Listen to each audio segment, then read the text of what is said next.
Hi, I'm Dr. Anderson, and if you're watching this video, you either just got a new puppy or you're thinking about doing so.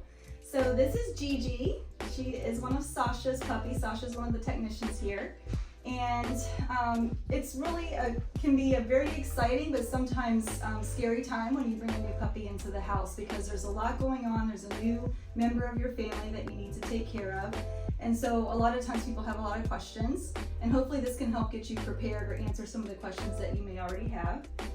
The really important thing when you get a puppy is to make sure that you get either a health certificate or just any type of record of their vaccinations, because we need to have that at the veterinary clinic so that we can see what vaccines the pet has had already, and we can pick up where the last person left off in their vaccine series. It's also important to schedule an appointment with your veterinarian within 48 hours of getting a puppy. This way we can check them over, do our physical exam, make sure everything looks great, no problems, no intestinal parasites, things like that. And if so, we can get it treated. Another thing that you might want to consider doing when you first get a puppy is looking into buying pet insurance. Pet insurance can be a life changer for some puppies. We never know what a puppy could get into. Some types of pet insurance can actually help pay for vaccines and getting them spayed or neutered. So it can be very, very helpful. Another option is, if you don't want to get pet insurance, I recommend setting aside a fund just for your puppy for emergency situations. So just try to put a little bit away every month just in case something comes up where you need to take the puppy to the vet unexpectedly. Another thing to consider when you bring a puppy home is what to feed. So I recommend trying to stick with what the breeder was feeding or what they were being fed at the shelter until you get into your veterinarian's office. The reason why I recommend that is after we do an exam, we may have a recommendation on a specific brand of food that your puppy should be eating. And then also we can talk to you about how to gradually transition their diet over so that we don't cause an upset stomach by quickly changing their food. It's also important from day one when you bring your puppy home to start working on things like potty training and crate training, and even other training things like looking in their ears and playing with their feet. This will get them used to being handled, having their nails trimmed, having their ears cleaned, things like that. And something that not everybody does, but is really fun and informative, but also a very good health benefit, is to get your pet genetically tested.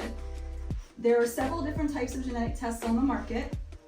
I do recommend getting one through the veterinarian, because this test not only for what the breed is and what approximate size the puppy will get as an adult, but it also helps check for over 200 different genetic abnormalities that the puppy could have.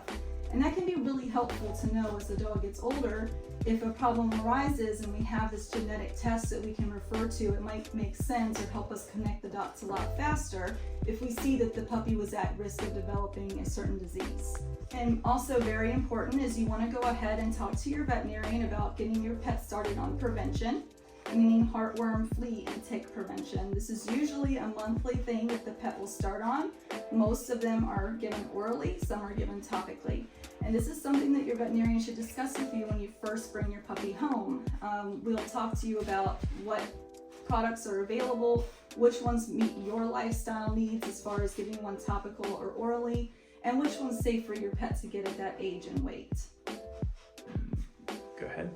So when you start bringing your pet to the vet within 48 hours, they may be due for the next round of vaccines, and your veterinarian will help to educate you on what steps are next as far as which vaccines we need to do and how often we need to come in. But your pet will be coming in a couple of different times over the next month or two to finish up their vaccine series and make sure they're fully vaccinated. I recommend trying to keep them out of heavily trafficked areas until your pet is fully vaccinated, meaning no dog parks, don't take them into PetSmart walking around, basically anywhere where there's a large concentration of dogs where we don't know what their vaccination status is.